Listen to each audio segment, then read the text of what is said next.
I get off my bus, legs shaking and stomach churning.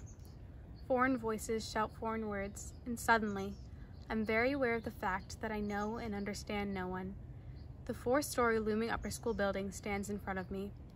I clamber up the stairs and enter a classroom of nameless faces who stare at me. My hand climbs up to my hair and I can't help nervously twirling a few strands. Change is hard and frightening, and often we try to avoid it because we're comfortable with where we are. Hi, my name's Morgan Buckley, and I believe change is good. The hard experiences we go through shape us and help us become better people. Changes large and small are factors in this necessary growth. It forces us to try new things and step out of our comfort zones. If we stayed in the same environment, we would not have experience dealing with new situations and would never learn to adapt.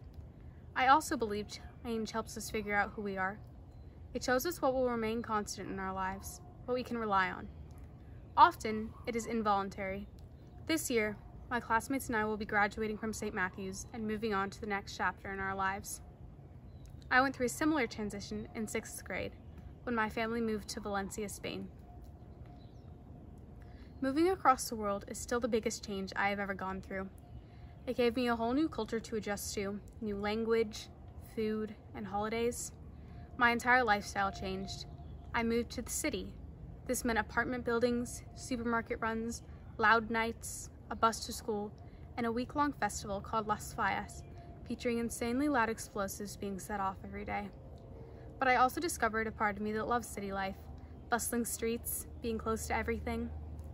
I chose to step out of my comfort zone and try new foods, words, activities, subjects, and holidays. I love a lot of the memories I took back with me from the city aspect of our year living abroad. For example, the market on our street, the open cafes, and the new traditions we made while adapting to a different environment. One of my favorites was getting crepes on Fridays after we got off the bus. I looked forward to it the whole week. A more difficult part of my time in Spain was school and the social challenges of moving. My first day of school was an orientation, and my entire class was there. It was similar to any first day, kids talking, laughing, catching up after the summer break. But not for me. The class was 5 times bigger than the one I had grown up in starting at preschool, and the students only spoke Spanish with each other. This made making friends really difficult, and it was a very stressful first day. Luckily, I met a very nice group of girls, and it was really exciting to feel like part of their group. A few months into this experience, I was starting to really fit in, and I became very close to one of the girls.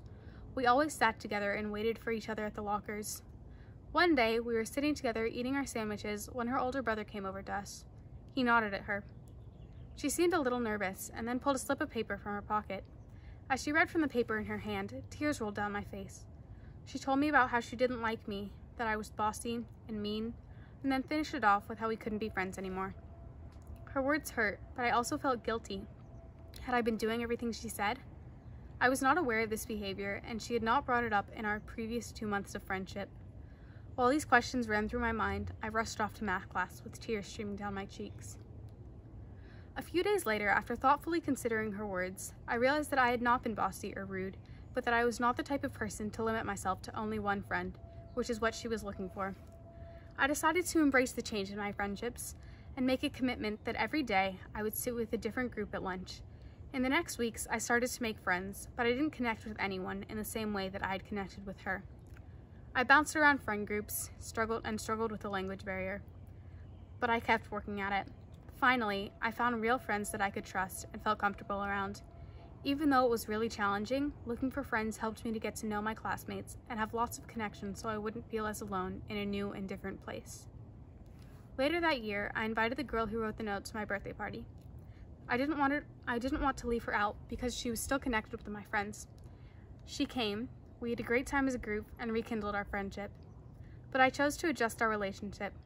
We weren't as close as before because I knew now that she needed an exclusive friend that I had learned I was not willing to be. I still love taking the time to talk to my friends across the world, including her, and I'm so grateful for that amazing experience.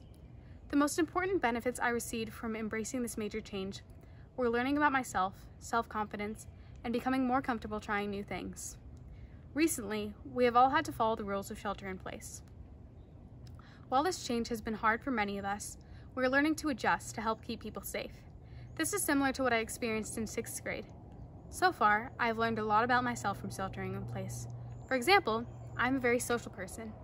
I really love seeing my friends at school every day, and I miss saying hi or waving to people in the hallway.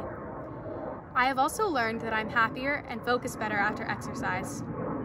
I am sure everyone else is also discovering new things about themselves. This change has helped me figure out who I am and all of the little things I appreciate. It has also helped me to see a silver lining during difficult times.